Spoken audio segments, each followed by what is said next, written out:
સાંભળવા મળ્યું છે કે 2025 ની શરૂઆત થતા જ બે ડાયરા કલાકારમાં નામ લીધા વગર મૌખિક બાકાજીક બોલી ગઈ છે. એક બાજુથી કહેવાયું કે 2025માં હવે શાંતિ રહેશે, તો એની સામે બીજા કલાકારે એકચ્યુઅલી જવાબ વાળ્યો યાર. હવે બંને એકબીજાના નામ નથી લેતા તો આપણે કેમ લઈએ ભાઈ? બોલાવો બાકાજીક. બાકાજીક ઉપરથી યાદ આવ્યું કે ખજૂરભાઈ અને કીર્તિ પટેલનો ડખો માંડ શાંત પડ્યો છે. ત્યાં ખજૂરભાઈની જેમ જ સેવાના કામ કરતા વધુ એક સામાજિક કાર્યકર વિવાદમાં આવ્યા છે.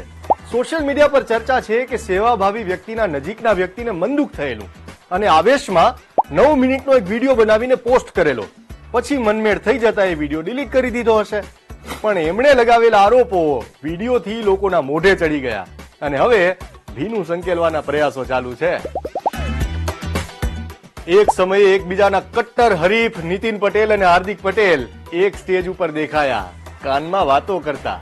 હતો સમાજનો કાર્યક્રમ, પણ હસતા હસતા નેતાઓ ઉતરી ગયા વિકાસની હરીફાઈમાં. તો કડીને પણ ટક્કર મારે એવી અમે વિરમગામ માંડલ દેત્રોજનો વિસ્તાર અમે ચોક્કસ બનાવીશું. વિરમગામની સરખામણી કડી જોડે કરે છે. મેં કીધું કડીથી પણ સારું બનાવો, અમારો તમને પૂરેપૂરો સમર્થન છે, સહયોગ છે.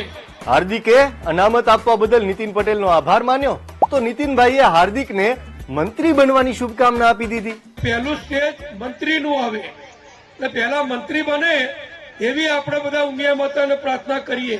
પછી બીજું સ્ટેજ જયારે આવે ત્યારે આવે. એ સ્ટેજ આવતા તો બહુ વાર લાગે.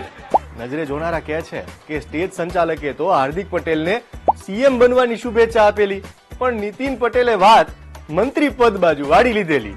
રાજકારણમાં કોઈ કાયમી દોસ્ત કે દુશ્મન નથી હોતું.